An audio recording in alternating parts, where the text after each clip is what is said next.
Hi Pisces, welcome to this community. My name's Sophia. So what I was picking up was, tell you what I was actually picking up in case you're getting this as well, but with the Pisces, with the moon, it's actually yourself. So your self is looking at your reflection. And when you it was like in the darkness and you see the reflection on the river with the light. So it's something like some enlightenment is making you reflect on how you do things, which is waking you up. So for example, I met my person and she told me, this is a true story, to brush my teeth when I first met her. And if I don't, we will separate.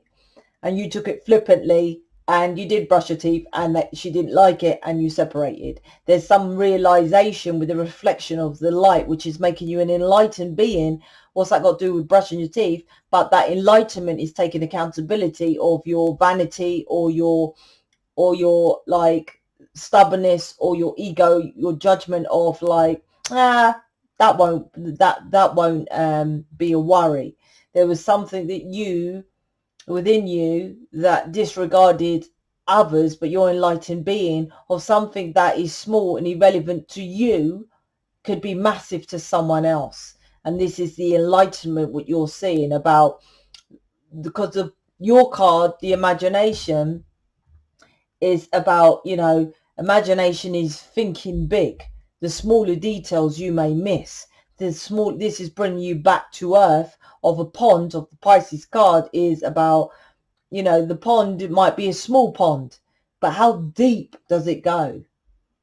You see, that's what it is. Someone saying, oh, brush your teeth, you might think, oh, that's nothing. But maybe that was a trigger of sexual abuse with someone who had orange teeth. I'm just saying, as an example. But, or that might be that, they might think, well, you don't love yourself enough. And if you don't love yourself to brush your teeth, then why would I date someone who doesn't love themselves? I'm saying it goes deeper than what you think. But to you, it's flippant. And you're just like, oh, that's a small detail. I'm in the imagination of the bigger picture. Me and her love each other. For example, me and that person love each other. This is an enlightenment of a smaller detail. That's what I'm picking up with Pisces. So let's see what's going on here, what the cards are saying. It's like you're going to learn, you're learning from this. You're like aligning with that, forgiving yourself, moving on from it and learning from it. Yeah, truth, Ace of Swords, truth and clarity of Ten of Cups, of why this didn't come into. But look, Wheel of Fortune, divine.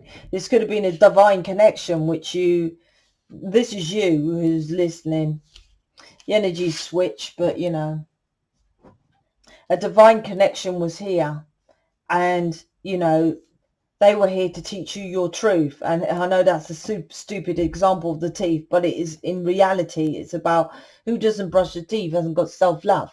They don't care about how they look. If you don't care about how you look, why would you attract someone who cares for you? If you don't care how you look, like attracts like. This Ace of Swords, this is the Strength card, and the Ten of Cups is about emotionally fulfilling yourself inside. That's the truth. It's like, yep, I didn't look at the smaller details. You just wanted someone the Empress is here, to love and care for you, right? But this is about your fulfillment inside first. Ten of Cups is emotional fulfillment inside. Ten of Pentacles, once you emotionally fulfill yourself, then you attract the outside, the external, the physicality. But you emotionally fulfill yourself first. And this is what this is, the truth. And I feel your twin flame is teaching you that. I'm not just here to love you. This is what he's teaching you. I'm not just here to calm you when you're pissed off or when you're angry. I'm here to teach you about self-love, which is Ten of Cups. Underneath, it's like they might have a third party, or they've gone on to a third party because you didn't see the truth of the matter, of the connection, of why it was so important, of why they was here. You logicated that this person really loves you, Empress, and that was enough.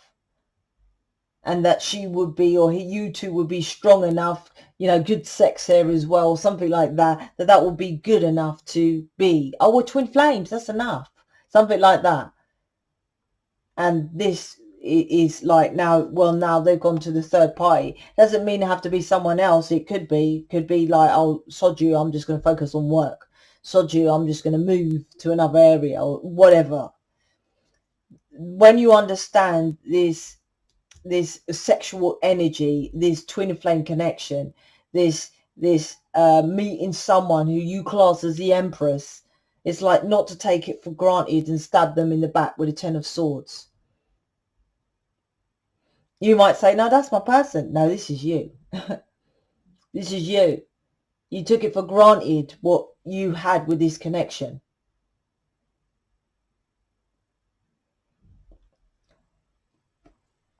The stillness card underneath it, yeah, if you be still and you look at what you had, because you're the one who's watching tarot. They ain't watching tarot and checking out for you. If you're watching tarot, it's because you're trying to connect the dots of what went missing or what's going wrong.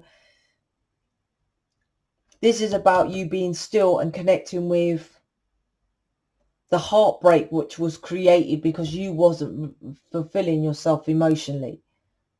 You was reliant. This is reliant of it, and it is a divine connection with the Wheel of Fortune. You just allowed it to keep going round and round and round and round and round with this, whatever this situation happened. And instead of understanding about why you're here as a twin flame, light being, starseed, humanitarian with that in-depth connection, please go to New Earth Community. You'll know more about this connection here, because I say it's a twin flame because you can see the flames. And the truth, it's like you needed to cut out, because it looks like, well, it don't to you, to me, it looks like scissors. So it's like you had to cut away from the twin flame connection and understand about you manifesting your own loves and desires. And that had to take strength. This person was here to teach you that, but you took that as if they're here for me. That's what this reading is about. And this is teaching you about, so you like tarot, they might like tarot as well with this. But this is the truth here, and this is the tarot. And tarot is goddess of Taruth, which is high priestess, which is inner knowing, insight, inner knowing, which is the goddess of truth. The high priestess has the scroll of tarot, because she's the goddess of truth. So this is about the ace of swords, which is truth and clarity, which I said at the pond, you're getting an enlightenment of truth and clarity. And the last card, so from the beginning to the end, this person was teaching you about you being in your truth, the 10 of cups, but you wasn't still enough to look at it. Now there's showing you how to do that. So if you want to carry on with this story, then please, because there's the story is a book of life. The tarot is a story of your life, the fool's journey, jumping into the unknown. You want to carry on? Well, please check out the description box. I have all the programs and stuff like that in there. Oh, I still haven't got my website about an image reading. If you're that interested in image reading, please go to the New Earth Community and book me on there. And, you know, just say I'm from the Soulmate Community. But I just need to put it on the Soulmate Community website, my image reading. If you want an image reading, I didn't get a chance. The planets are doing things. It's all on my Facebook, what's going on with the planets. So please check out the description box. Speak to you later.